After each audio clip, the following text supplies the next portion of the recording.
Okay, welcome everyone to our second presentation or webinar of our mini-series ALUMINIum, which will be about the pre-treatment of aluminum or different aluminum alloys, and it will be presented by Mr. Per Alsen. Before we start, I would like to give you a little information about the webinar and also how you can send us questions. If you look at the webinar section, you see the section with questions. Throughout the presentation, you don't have to wait. You can just type your questions there, and then we will collect them and divert them or revert them to Mr. Alsen at the end of the presentation. Furthermore, there's a new section you can see as handouts, and you can find there the other invitations for our two remaining webinar series, and you can use those to guide you and get to the registration. So before we start with the presentation, I would like to give a brief company history and also a brief overview of our presentation. So the company Coventya has actually a long heritage, a long history, starting from 1920s in field of plating. But the name Coventya has been emerged in the 2000s when Metalgesellschaft or Chemetall has decided to sell their plating branch. And throughout the history, you can see that Coventya has been growing throughout mergers, but not just for marketing entry, rather than acquiring different technologies in various countries, including the merger of Polytechnic in 2017 to be more active in aluminum surface treatment chemistry, hence guiding us or giving us the introduction to our presentation today. If we look more closely in which segments the Coventya is more engaged, you can see that we are present in many industries, starting with, of course, our core business, automotive, aerospace, building, furniture. You can even find us in luxury or energy sector, or even at data storage. And you can see that we provide our customers in these industries with many different segments of our chemicals, starting with protective, including decorative coatings, functional or aluminum surface treatment, or precious metals, as we previously mentioned. But our core business remains with automotive, and you can see that even in automotive sector, there are a lot of plating types or plating segments that is applicable, starting with protective, with fasteners or decorative coatings like plating on plastic, or functional coating to improve the service life of certain parts. And we are proud to say that if you look at our global footprint, we are active and have production sites in 16 other countries, and we follow especially car makers wherever they are present, and we provide these chemistries, these different segments and technologies to our customers for their use by following the standards of IATF 16949 wherever we have a production line. But our efforts are not limited with just plating, as we mentioned, especially with the merger of Polytechnic to Coventya Group. We have been engaged in not just architectural part, but automotive and aerospace in terms of aluminum surface treatment. And we are very active in different associations like AAC for United States, or AID for Turkey, FOA for Germany, ADAL and ITAL for France and Italy. And by using these associations, we are keeping up to date and also follow the standards and new regulations, like we are applying to our sealings for Qualinode or conversion coatings with Qualicoat. But the strategic question remains why Coventya has placed such a heavy emphasis on being more engaged in aluminum surface treatment, hence also explaining our efforts trying to organize these webinars, is that you can see currently the biggest challenge in automotive sector is, or the biggest new project is the e-mobility. And the e-mobility also has a biggest limiting factor or hurdle to overcome, which is the range. And because of the limited technology with the batteries, as you can see here, the batteries are placing a huge burden on the electrical cars, hence limiting the range. Therefore, the lightweight construction of cars has a very pronounced importance in current meta. So what happens is you can see the trend of lightweight materials, not just aluminum, but magnesium, carbon fiber, or other plastics in the car that are gaining more and more importance and more application. Hence, explaining that we have been more engaged with not just on the architectural side, but on the automotive and aerospace related projects. And we felt the need to divide these two, both of them providing or giving us different and unique challenges. And these challenges, they, in most of the cases, are originating from the material that is used. If we are looking more closely to the e-mobility challenges or on the functional side, you see that we have been dealing with more difficult alloys that are more suitable for casting and trying to surface treat them, which will also be a short subject of our presentation as well. But one of the most driving forces in the architectural sector or other branches and then the functional side is the sustainability of the production, and also the use of secondary aluminum or recycled aluminum, which is enriched in alloying elements. So both of these states or projects or aluminum alloys, they are providing us a unique challenge in terms of aesthetical use, but also functional use and to improve their service life. And Mr. Olsen will shortly guide you through the approach that we will be proposing to overcome these challenges. Before we start, I would like to give a short introduction of Mr. Olsen. He has been with Coventya since 1994, and he is currently our managing director in Sweden, and he is organizing the efforts of our Swedish entity. And he is also the international product manager for aluminum surface treatment chemicals and trying to coordinate our global effort. So just as a reminder, you can use the question section to put your questions throughout the presentation. Now I hand over the presentation to Per. Please, Per, go ahead.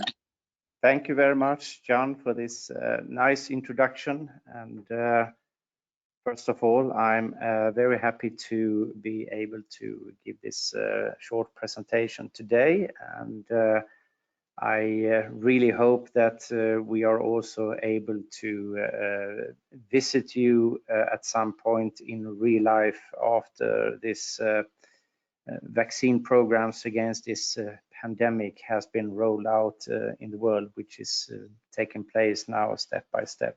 But in the meantime, we have found these webinar tools as something we can use to also reach out with our message. First of all, I would like to say just a few words of aluminum.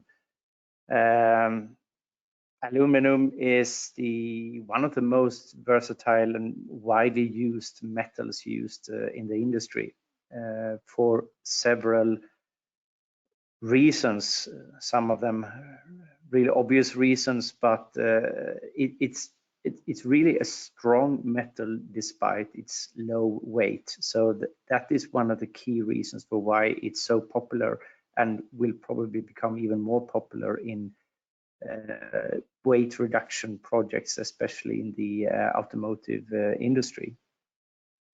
It's relatively soft. It's still strong though, and it's non-magnetic and still a high degree of conductivity. However, in order to get the maximum potential of aluminum, you both for aesthetical reasons and for corrosion performance reasons, you often need to do some kind of surface treatment with it.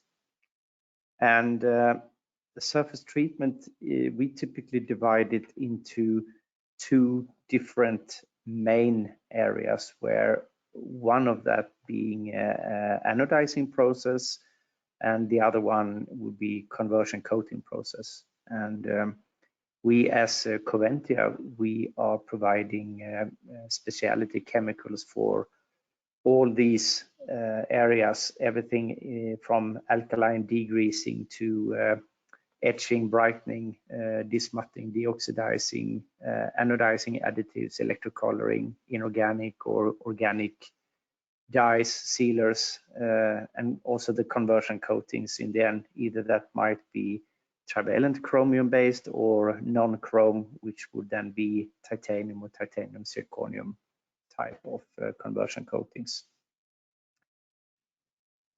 Before going into the preparation part, I would just like to take the opportunity to say a few words on the anodizing process itself. Just as a first schematic picture, the anodizing is a way to convert aluminum close to the surface into a transparent aluminum oxide by electrolysis. This pore creation is created by first a dissolution close to the surface and then a build-up of pores with a nano size, the diameter around 3 to 15 nanometers. And these pores can later on be filled with either an inorganic metal salt like tin or copper salts by electrocoloring, or an organic dye by immersion, and then after that the pores are sealed. So what does this give us? Well, first of all, the feature of such anodized layer is that it's like a glass-like, means that it reflects the texture of the substrate. That also means that how the substrate is organized in its texture will have an effect on the appearance. And it's also porous, means that it can be pigmented afterwards into almost an infinite amount of different colors. But it's also extremely hard, and that means that it's also very, very well wear resistant. This is not really a layer on top like paint or plating of a metal in the GMF industry. And having that kind of structure, it's integrally bound to the metal substrate, which means that it cannot really be peeled off or shipped. The process itself is basically, it's very simple. It's an electrolyte based on sulfuric acid. It's an anode, a cathode, and they're all connected to a rectifier, which can be seen as an electron pump. It's pumping electron from one to the other side, and that is creating the anodizing layer. However, although this is simple in theory, in reality, it's typically far more complex, both in terms of the design of the tank and the equipment, but also very much so in terms of all different parameters that can have an effect on the surface. We try to illustrate this by showing this fishbone diagram. So basically, even though the basic principles are easy, you can easily see from here that this is more like an automized craftsmanship. a lot of different parameters come into play, and you need to keep those parameters in balance. And in addition to that, if you look to the pre-treatment part, which would be the part to the left, you can see that it's rarely possible also to heal or cover any defect in the pre-treatment after that error is done. It's difficult to cover it by the anodizing layer.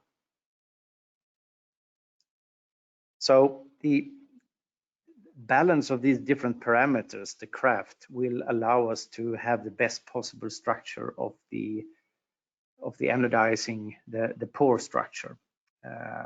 However, even though many schematic pictures like this you can find on the internet, they tend usually to have a very ideal type of structure, and that is not always the truth in reality. In reality, you have to face different type of alloying elements. You need to face different intermetallics, grain structures, etc. That will also have an effect on the pore structure.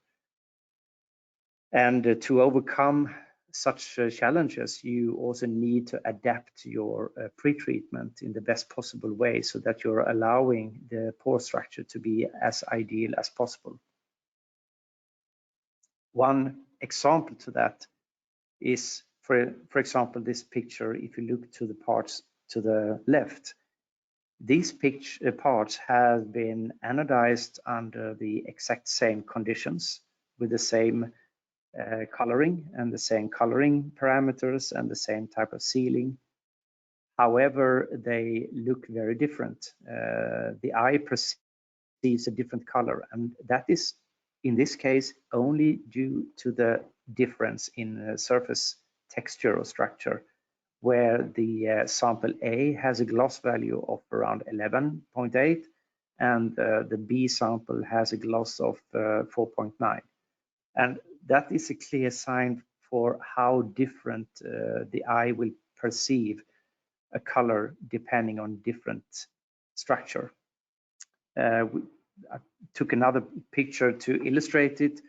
You can see that, for example, the LED lights into this, how the LED cells they reflect the light, and the reflection of the light will turn into a completely different type of color, even though the colored glass, the plastic, is the same color.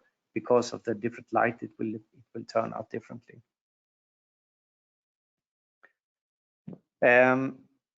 So the pore structure and how that works will have an effect on the aesthetics, and we also understand then that not all substrates or layers will show up and perfectly ideal pore structure. And we know that part of the challenges are, for example, the alloying elements or intermetallics. And as the anodizing layer is not a deposit on top of the aluminum, the final aspect is also very depending on the microstructure itself. And the anodizing layer formation, to get the optimal performance, will follow the structure of the substrate. So also therefore the preparation is of very large importance to the result. This is one example of challenges for cast alloys. We have different alloying elements, and for some of them, for example, the angry boy to the far right is if you go up very high in silicon content, you will have a hard time to get a homogeneous anodized layer at all. We as Coventya, we have just recently developed a new process for overcoming high silicon containing cast alloys called Castellox, and we will be very happy to come back to you all on that subject with on a separate webinar session. But even for wrought alloys, we have different alloying elements, and this is also the point where we would like to stress the fact of secondary used aluminum, that obviously, depending on its previous use, secondary aluminum will contain more intermetallics, and that will have an effect on how the surface preparation can be optimized in the best possible way. But just as a conclusion to this, would like to say anodizing is a full process. It's about parameters for sure. It's about the total process, and it's indeed also about substrate. So all of these come into play, and we need to understand that it's a complex matter. So in this complex matter, what we would like to focus on a little bit on this seminar is the conditioning stage, which would be then the preparation steps. So first of all, we would like to go through the caustic etching, which is the, I would say, classical type of etching, which works obviously, but we would also like to discuss a little bit deeper around the mechanism behind the caustic etch and some of the limitations that are attached to that mechanism. So again, the preparation or conditioning, if we may say, is the subject. And if we go to the caustic etching first, we know that aluminum is sensitive to caustic in the way that caustic will simply dissolve aluminum. So what we are doing in the etching is that we create pits and holes to activate the aluminum and slightly dissolve the surface in a pattern like you can see above.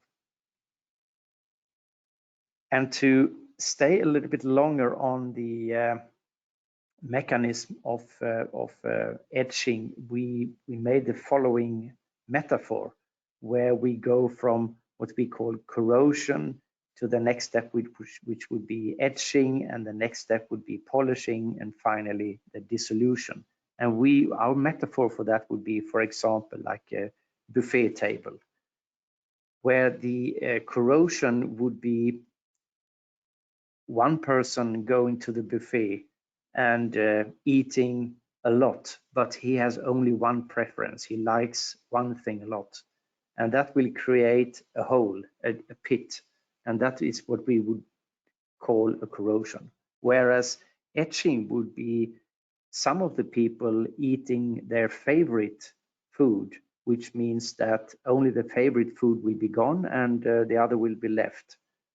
Whereas if we go for polishing, we would have a lot of people eating a lot.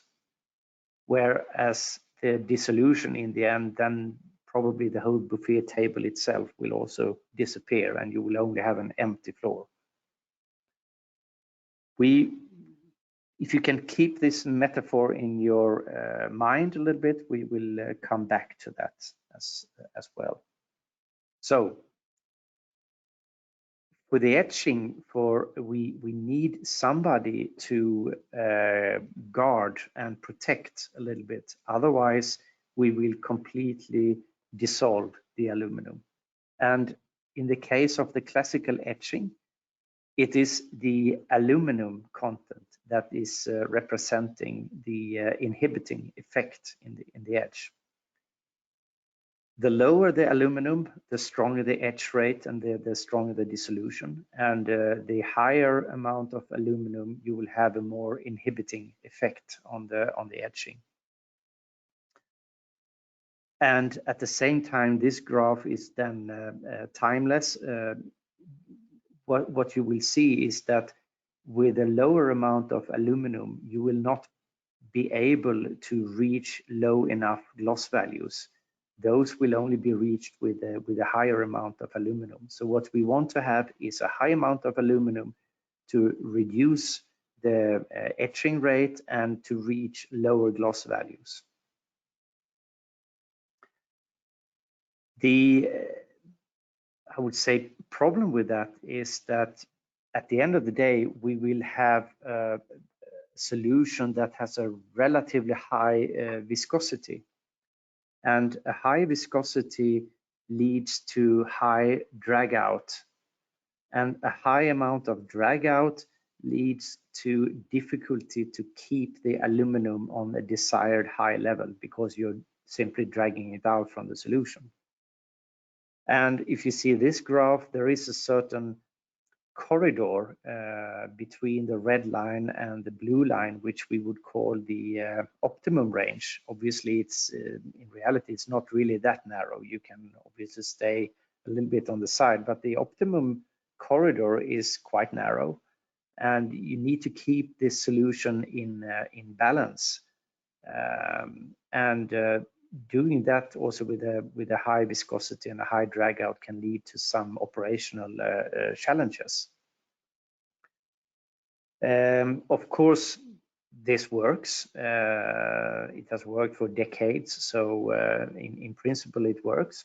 But one has to know that you also need to have some additives, otherwise you have the risk of a rock hard precipitation in the bottom of the tank. And even with the additives, you will have some precipitation, but it will be softer. But if we keep the metaphor of the buffet table in mind, the limitations of the caustic etching is that it's basically preferential. So it etches more preferred in the grain boundaries and at the intermetallics phases. So that means that it doesn't etch the same all over the surface, but it has some preferentials.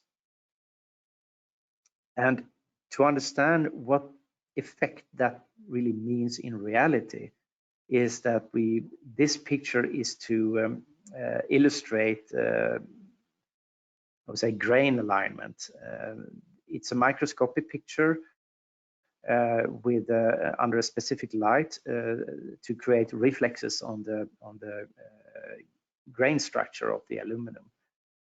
And what we will see is that if you have a preferential etching, especially around intermetallics or grain boundaries, you will have higher etching rates in certain areas compared to others. And that means that you will create specific streaking zones, for example. And if you consider that a secondary used aluminum will contain more intermetallics, you can also then draw the conclusion that this kind of problem will be basically higher when using recycled aluminum as compared to as pure aluminum as possible. So this preferential etching leads in the end to problems with streak marking, for example. So one proposal that we instead would like to discuss here is what we call caustic-free matte process. And what is that? Well, that is a different type of etching compared to the classical etch. It's what we call the CFM step. And afterwards, you introduce a caustic step, which is not really a classical etch, but it's a caustic, more of a stripping solution. And what happens in that one is that in the CFM, the caustic-free matte etch, you do a more mild type of etching that is etching all over the surface without any preference.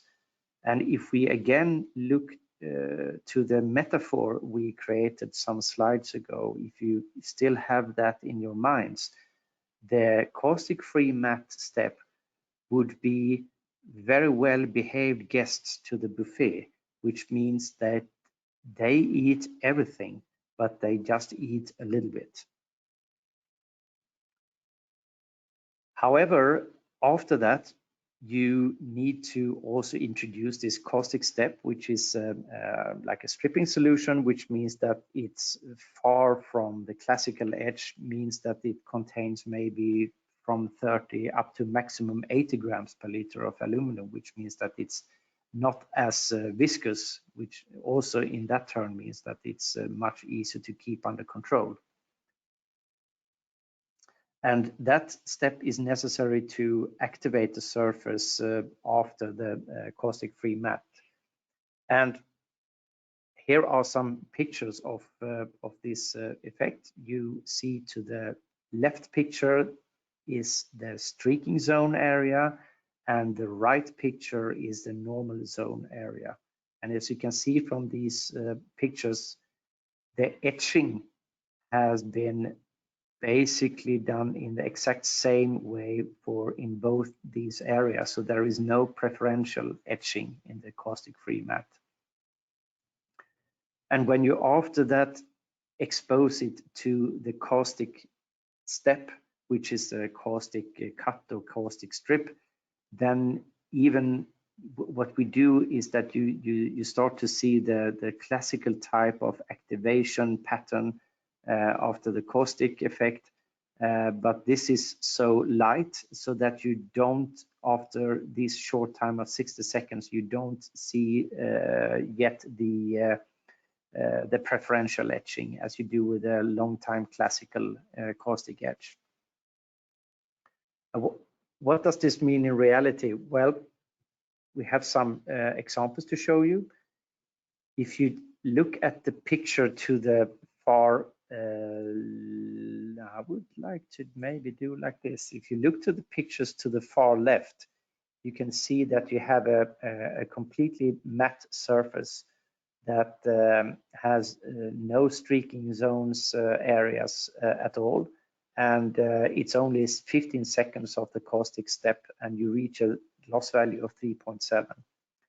Then as you increase the time in the caustic step, you step by step increase the gloss value again, and up to the far right side, you come back to the aspect you get with a classical etch, and you also see the streak marks coming back exactly like the classical etch due to the preferential etching in the grain boundaries and intermetallics. But this also means that you can choose from your preference somewhere in between, where you can choose an aspect of your choice, which means that this is a very flexible type of system.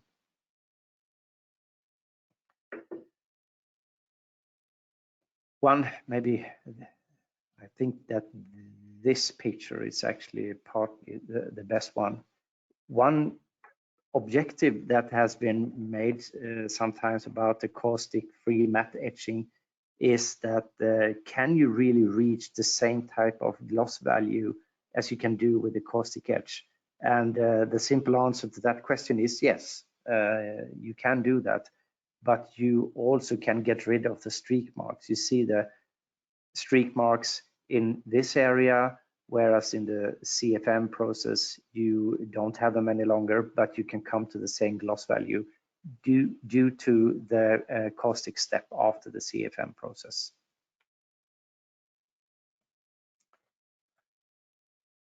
So it's a flexible system. You can basically you can choose what you want to focus on, either if you focus on streak mark masking and cost reduction, or if you focus on streak marking and surface gloss, or if you only look to cost reduction and surface gloss. It's really up to you. You can choose a system that fits your needs the best. Would like to also discuss the last point in this, which is the cost factor. We would say that, for example, if we have the caustic classical E6, if we call that baseline in terms of chemical cost and waste disposal cost, and also the heating and cooling cost, we would consider the aluminum loss cost as huge on the E6. Obviously this more relates to integrated shops who suffers from a high amount of aluminum loss. Now that aluminum loss can be recovered to 95% with a caustic-free mat. So despite the chemical cost is higher, since the waste disposal cost is so much lower and the aluminum cost is so much lower, and also the heating and cooling is slightly lower, you end up with a total cost saving of up to 35% if you compare to the E6, and about 40% if you compare the baseline to the half mat. And then I would say that, just for reference, the E6 we would refer to here, it would be around 15 to 20 minutes and a gloss value of 8 to 11, and the half mat would correspond to around 8 to 12 minutes and a gloss value of 14 to 20. So as a conclusion of the caustic-free mat etching is that, and this is the point that we really would like to stress in particular, is the possibility to etch several different materials and secondary used aluminum with the same result. So it's less sensitive to the grain structure or grain orientation and intermetallics, which suits perfectly well for treatment of different types of aluminum, and also in the future of more and more secondary used aluminum. Then some special points that we to consider is the possibility to overcome streak marks completely up to 7 to 8 gloss, and 80% less streak mark can be achieved on samples etched with the CFM, up to shorter process time in the etching process. And again, the last point, the cost factor, which I guess is not completely unimportant, the 35 to 40% up to that level in cost saving for the etching. Obviously, the maximum level would be for integrated plants who suffers from the aluminum loss, which is the part that is considerably lower. So we also would like to touch a little bit on the conversion coating process. We just a short recap on the corrosion on underneath the paint. The corrosion is typically appears in the connection to the intermetallic areas, where humidity together with galvanic differences drives the corrosion, and we typically see those as filiform corrosion. So we not only to create a bond between the substrate and the paint, we also need to remove some of these intermetallics to achieve the best corrosion performance. There are several ways of achieving substrate ready to be painted. There are some people like to have a very short process, which is like an degreasing etching and directly to a passivation, or you use dismutting or something in between. But at the end of the day, the challenges with this type of technology is basically the same as for anodizing. It is a complete process, and that process contains also the substrate. And The higher you go in some alloying elements, the more difficult it is to activate the surface. So what we propose is then to introduce a step that we call surface activation, which is taking place after the deoxidizing. Typically for some, for example, very high silicon cast types, sometimes you actually would like to avoid the etching because it creates so much smut on the surface, so you're unable to remove that afterwards. And the problem with that is that it would be good to etch it because that would be able to remove the casting skin, but it's also difficult with the amount of smut formation. So the typical problem here is that the deoxidizers are not effective enough to remove all the smut. So if you do an alkaline etching and a deoxidizer, you end up with a still quite smutty part. Whereas if you introduce what we call then the surface activation, where you enrich the aluminum on the surface and activate it, you will be able to remove the smut from the surface. If you don't do this smut removal, the surface activation, you end up with some filiform corrosion, whereas if we do introduce it, the full process, you end up in perfect results. So some conclusions around this short presentation is that we as Coventya, we have a full process catalog of specialty chemicals for aluminum surface treatment, everything from degreasing, etching, brightening, dismutting, deoxidizers, electrocoloring, anodizing additives, sealing processes, as well as conversion coatings, both trivalent chromium based and no chrome based. We have to remember that the aluminum treatment is really a full process. It contains a lot of steps, not only the steps, but also the parameters in all those steps that needs to be kept in balance. And part of our package is that we also provide service to our customers or our partners. We know that this is not only about supplying a product from place A to place B, but it's also a partnership between us as a supplier and our customers.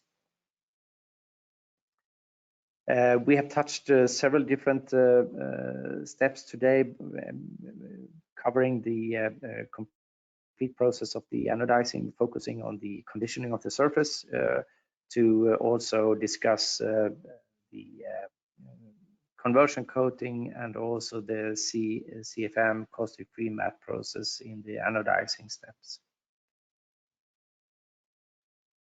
So some final conclusions is that aluminum in general is a metal of really high interest and fantastically good potential for growth in many areas due to its unique properties. Anodizing, coloring, and sealing will, however, not be perfect unless the preparation is perfect. And at the same time, casting types and secondary use will increase challenges for perfect surface treatment. And the 2 points where we think that we have a very interesting solution is that the caustic-free matte etch gives some really interesting benefits over the conventional alkaline etch, both in terms of flexibility, stability, and also some cost reduction potential. And the introduction of surface activation after the etch and deox prior paint also provides a very interesting advantage in corrosion performance, especially on cast alloys and secondary aluminum. We are a global company. We are obviously also present on the social networks, so you are more than welcome to follow us on LinkedIn or on Facebook, on whatever the social media you prefer. We, by this, I would say thank you very much for your time and listening to this, and I will now hand over to John again.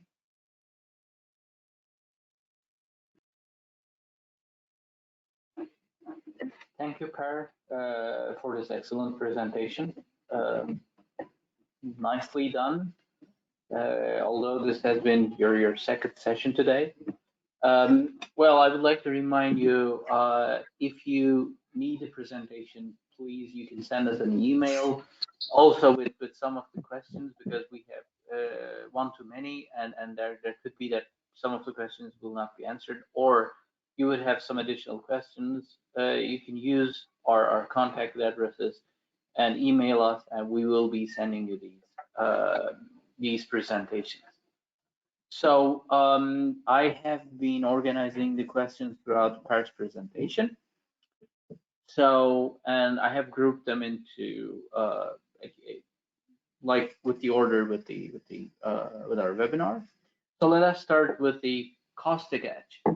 So Per, one of the questions is the 232 you mentioned, the alkaline etch additive. People are asking if it does contain any CMR substances or nitrates. No, it does not.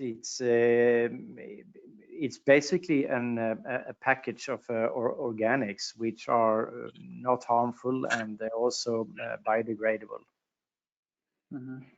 Okay, thank you. A secondary question regarding this is that you have not mentioned about any zinc intolerance, or as we know, zinc is the metal especially problematic for caustic etching. So the question is, do we need to add any sulfides into the alkaline batch to fight off with the zinc? I would say no to that, because the additives contain some chelating agents that will take care of the metal impurities. Mm-hmm. Yes. Now, if we change the subject to our CFM process, the first question for sure is also important to emphasize. One of our spectators has asked, is acid etch something different than the CFM process, or are they similar? Can you please explain more? Well, I mean, this is not really acidic, to be honest. It's and therefore we would not really mention it or orientate it as acid etch, because it's simply not acidic. So that's why we call it caustic-free instead, because it's not alkaline either, obviously. Yes, exactly. I mean, obviously the terminology exists for this process as the acid etch, but as you have said, as Caventia, we like to use the CFM version for that. Okay, then let's continue with the CFM process. So there is a question of, okay, I'm very interested. I would like to introduce this process, but I see that there are additional tanks to this process. So do I really need those tanks, or any other equipment that would be needed because of the reactions you mentioned? Interesting. I think we had the same question this morning, actually. So great to hear that there are some interest around this. Well, obviously, you need something that's typical for surface treatment. There is some equipment needed, unfortunately. But first of all, there is really not any highly engineered scientific equipment needed for this process. I think in the presentation we mentioned 2 tanks, whereas one of them are an optional rinse. So, but a minimum 1 tank for the caustic step. That can be in polypropylene, for example. You need something to you need some kind of filter to it, and it might be that you need also something to take care of some fumes or something like that, depending on your from country to country how regulations are done. But it's not anything unnormal than from what you typically see in the surface treatment industry. Mm-hmm. Yes, thanks for the answer. Now the question becomes, when we're talking about the rinse, is there any possibility that the fluorides are transferred to the anodizing bath, or if they are going to be carried out, or you find them in the waste? Well, I would say like this, that first of all you have a caustic step and a rinse after as well.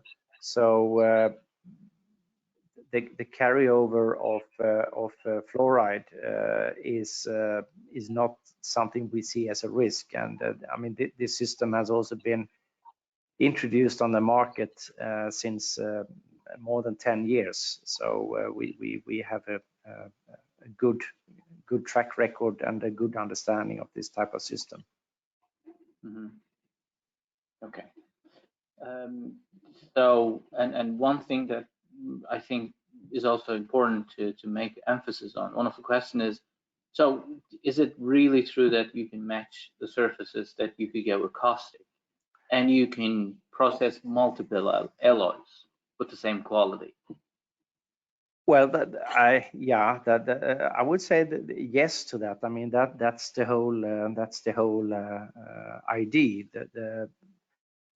It's rather the thing that since the caustic-free matte is not the preferential type of etching, this is exactly what you will have. You will have in the caustic-free matte, you will have a completely very matte surface that you after that condition with the caustic step. So how, depending on how you choose your parameters in this caustic, typically the time, that will enable you to choose exactly what type of surface you will have in the end. Something that looks exactly like a caustic alkaline etch, or if you want to have something in between. And so it's a very high degree of flexibility there. Mm-hmm. So another question, this time maybe related but not exactly on the same subject, is one of our audience has asked, I find the results great on the cast aluminum where you painted them because it is extremely difficult to pass these corrosion tests. So could you tell more about this surface activation step? Does it contain any HF, nitric? Because if we think about incorporating that or introducing that to our line, there will be limitations for environment. Yeah, well, we have about 4 different alternatives which are compatible with either spray or immersion type, and some of them contains HF and some not. And I think that this will simply need to be an elegant choice between both the production regulations that you have in your local country, but also obviously the type of parts that you need to treat. Mm-hmm. Yes, exactly. So in today's era, we are closely getting to the, as we spoke before in the morning, to no chemistry era. So there are a lot of substances that are not possible to use. So therefore, it is paramount, not just from the technical side, but from an environmental side, how to choose the product. Indeed, So indeed. Mm-hmm. I think that anodizing is one of the in that area a really interesting technology, since actually hot water actually has a function, not only by rinsing. that is really an interesting thing, because otherwise I think that typically the local authorities in all countries, they would like us to only use water for all the steps, but unfortunately, technically, I don't think that is possible. But indeed, I think that the surface finishing industry, either it's anodizing or metal plating, has been is quite exposed. I mean, and that's something that we as a supplier of specialty chemistry is also focusing a lot on. I think that if I just go back a couple of years and I look to the portfolio in our research and development, you can see the amount of projects that is related to substituting different type of chemicals because they have some side effects that are not really desired. And you know, being in the industry for a long time, you also hear stories from the early days in the 50s or the 60s. But I can only tell those if you come to Sweden. You will be my pleasure. Hopefully we will be able to. So before we end our presentation or webinar, I would like to remind you one more time, please, you can find the handouts and invitations for the next sessions in our handout session. And if you have any additional question or request for the presentation, please let us know. You can find our emails in this slide. And we are very happy to be able to be with you throughout this webinar, and I hope for both of us that it has been also interesting for you and also useful. Right. Thank you very much, everybody. Hope to see you again soon. Yeah. Bye-bye. Bye-bye.